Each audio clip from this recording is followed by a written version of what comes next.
Hello, everyone.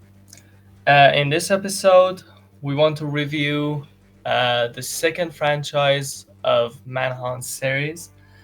Well, in the last episode, we talked about Manhunt and how controversial it was and how revolutionary it was. But now we are going to talk about Manhunt 2, and we want to see what happened to this franchise and how this franchise ended with Manhunt 2.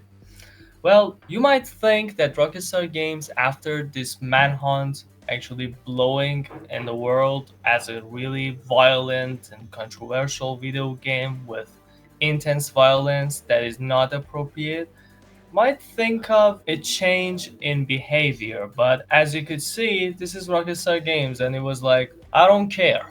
I don't care what they think. I don't care what critics say.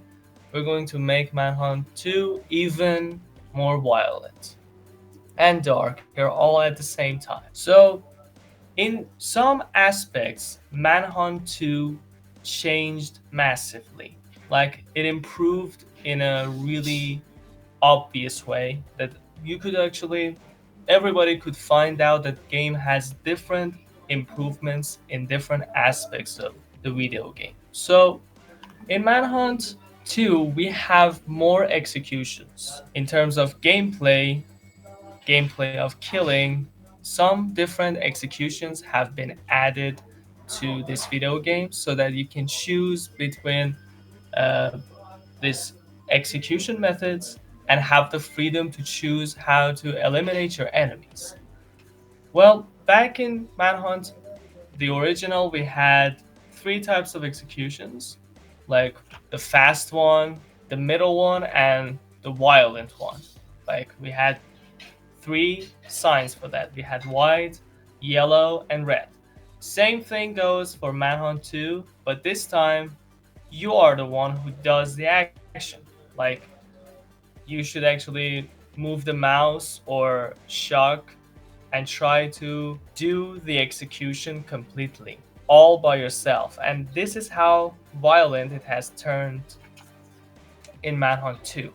You are the doer of the actions, and if you do not actually move the mouse in an appropriate way, the execution will be incomplete and things will not happen. And not only executions in this three type of executions have improved, is sneaking to the back of your enemy and then is starting to kill them with three different colors. We have air executions, like from a higher surface, you can attack your enemy and do the whole thing again. You should move the mouse and or shock button all the time. It really does not matter. All the time, the mouse or shock stick should be moved. And tell you what, we have air executions. Other than that, we have gun executions. With a gun, you stick to the back of your enemy and you kill them with the guns. You couldn't be sneaky with the guns because guns actually are too damn loud. And if you want to be sneaky, you better use some other melee objects like a baseball bat or actually a chainsaw or whatever like that. If your weapon is loud, your enemies will find out something bad has happened. So, if you want to be sneaky, better go with a melee attack. But there's real good animations and all kinds of executions which you can enjoy. Well, Rockstar Games actually made this video game to show off the AI and other possibilities, like the reactions that your enemy shows to the hit that you give to them. Like if you hit them in the head, they will move their heads. If you hit them in the foot, they will move their foot. And this was something new for back in the day. It was a move that changed a few things in gameplay mechanism back in the day. Video games were like, okay, you hit them wherever. Like, you hit them in the head, they have the same animation. You hit them in the foot, they have the same animation, and the animation doesn't change whatsoever. But in Manhunt 2, we had the possibility to hit the enemy in different parts and see different reactions. And we had the same thing in all kinds of executions. in gun executions, air executions, and three types of executions that I mentioned. One other execution that I want to talk about was environmental execution, which you actually put your enemy, actually distract your enemy with the incredible AI system that they put for this video game. You can actually distract your enemy and put them in a place where you can do the execution.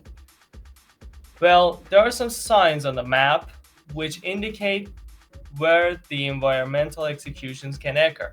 So you just distract your enemy to that location and then perform the execution. The environmental executions will give you even more points at the end of the level, which these sort of executions have better animations that are actually really fascinating. Well, gameplay wise, executions was not the only improvement. We have a massive improvement in terms of stealth. Like if you want to actually go sneaky and actually do the levels clean and sneaky, the AI system has improved, and your enemies will show harsher and more sensitive reactions to your actions, and they're not dumb at all. Even if you choose the sane difficulty, your enemies will know that maybe you have actually hidden in the shadows, and they will go and check it. And there is a mechanism for avoiding detection in there, and you have to keep a dot inside a circle. And if you cannot actually manage to do that, they will find out that you're inside that shadow, and next time they will actually suspect you that you're in the shadow, and they will just shoot their guns in the shadows. Like, it's really perfect. They know they got some tricks for your detection.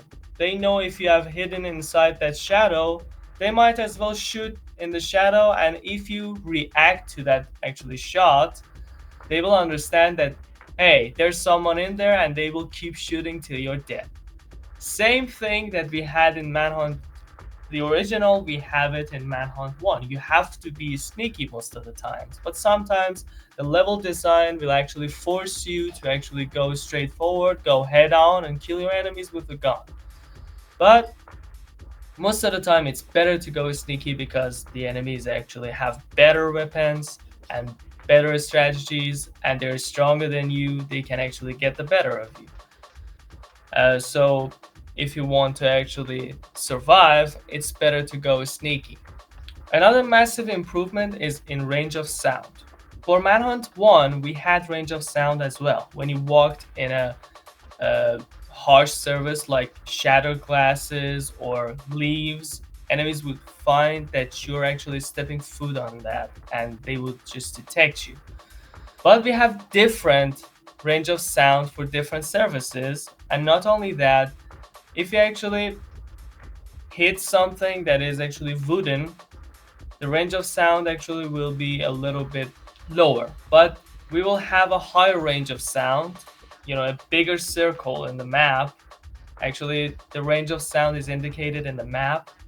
If you actually hit a metal with your baseball bat, the sound that it makes will actually distract a larger number of enemies, because the circle is bigger, and actually they can hear it because the range of sound is high.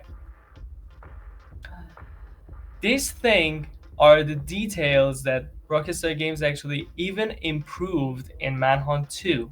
In the Manhunt original, we had this thing, and it was revolutionary for its time in terms of stealth for a video game.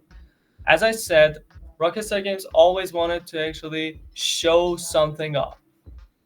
Rockstar Games actually showed off the power in AI, stealth, and attention to details in Manhunt the original, but even more than that, we have it in Manhunt 2 in a really improved and massive way. And gameplay wise, the improvement of the video game is undeniable and inevitable. Like, you cannot actually turn a blind eye to that.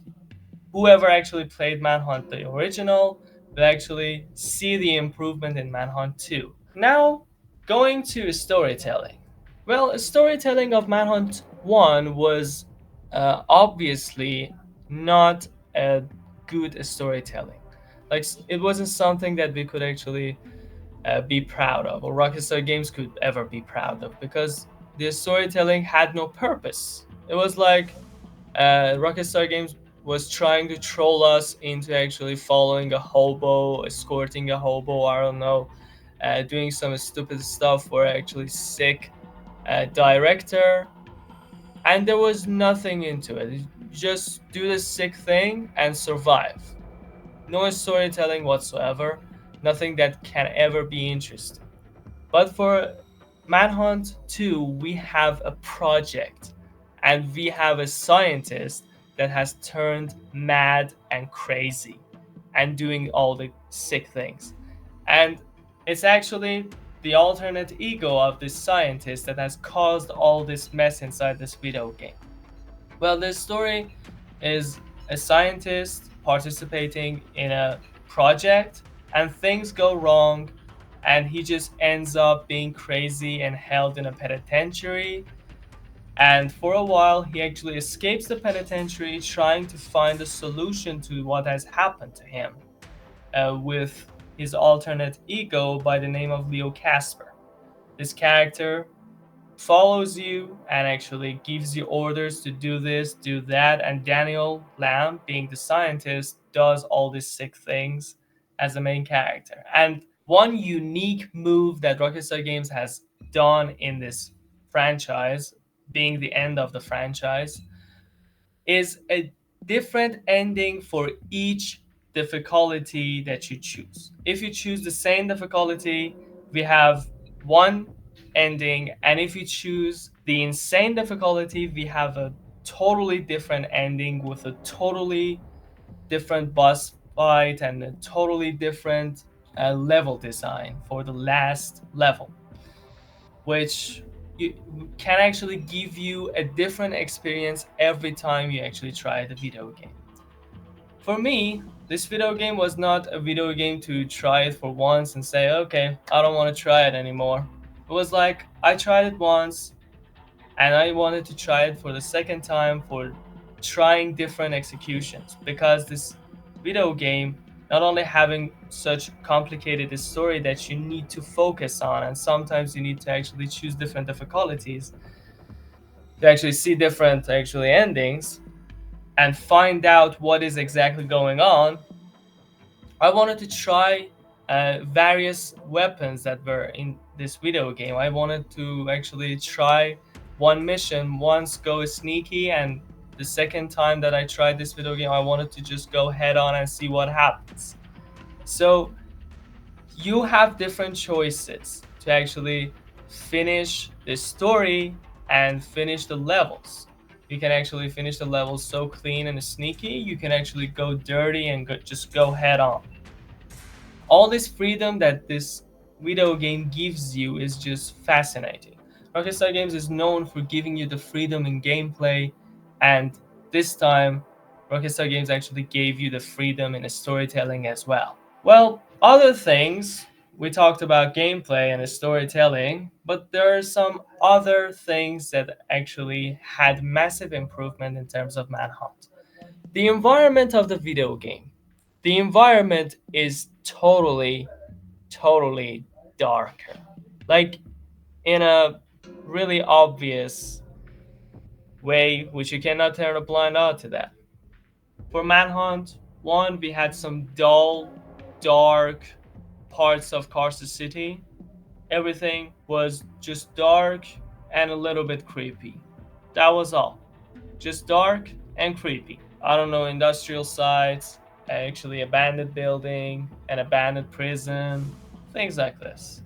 Most of the time, trying to make it dark and creepy just to show you that that's it, that's the way it should be. But we have different environments. We have actually dungeons which they do that thing they do in dark web and all, just really dirty stuff. And you go inside there and you see some people actually being naked and all, and seeing the darkness in terms of, I don't know, sexual things. which I don't want to talk about it much. It was so bad and creepy. But in that mission, uh, actually, you had to actually find someone, and you had to go inside the dungeons to find that person. And going through all that, seeing all that environment, seeing these sick people just moving around, and you have to deal with them, and the things and the dialogues that they used made it really dark and really creepy. No need for actually making the environment and the looks of the thing creepy. Just the dialogues they used and the things they said while they were following you around made you even actually scared of being in such situation. And we had different characters that you actually had to deal with. Some characters that are actually ruthless agents of a company or a project, or they could be some hillbillies trying to actually do the act of mercenaries, trying to find you and make a few bucks, or they would be some perverts inside a dungeon. You had to deal with different kinds of people. Like all these characters, all these dialogues, and all this environment would just creep the hell out of you. Which I didn't want to say it this way, but that's the best way to describe it. And we had improvement in graphics and visual effects, which the main character actually, the hands of the character gets dirty as the character keeps killing people. Like if you do the melee attack, you will get really dirty, like doing all that killing and ruthless executions. The hands of actually the main character gets dirty. But if you just shoot him from actually distance range, nothing will happen to you. And this was a really good visual improvement. Other than that, we have actually signs of injuries to your enemy. When you hit your enemy, you can actually find out what enemy you've actually hit, because there are some injuries on their bodies. And when they move around and they know that you hit them, you will find out that this one was the guy who detected you. And you will just execute that person because has the injuries. This way, actually, no one else will find out that you're there, and you will actually have less chance of being detected. All these things, all these improvements made such a good ending for this franchise, which this good ending turned out to be bitter. The last franchise in the year 2005. I wish Rockstar Games would actually revive this franchise once again. Maybe we could have a Manhunt 3, but turns out Rockstar Games is not the old Rockstar Games anymore. And it's not like I don't care anymore and just has turned soft and all, and which is good, but at the same time bitter to actually not being able to have the next franchise of this video game. But when all's said and done, this video game is not a video game you should try once. You should try it more than once and enjoy all the time. Thanks for watching, and I hope you enjoyed. Have a nice day. Goodbye.